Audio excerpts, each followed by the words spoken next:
You ask Tiger to solve. This deals with linear equations with one unknown. The final result is x equals 12/7. Let's solve it step by step. Simplify the expression. Expand the parentheses.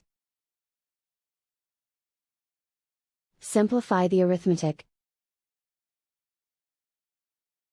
Group like terms. Simplify the arithmetic. Group all constants on the right side of the equation. Subtract 12 from both sides. Simplify the arithmetic.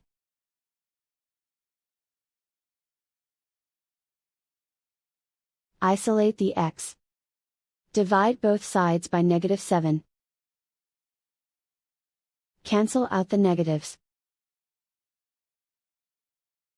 Simplify the fraction. Cancel out the negatives. And so the final result is x equals 12/7.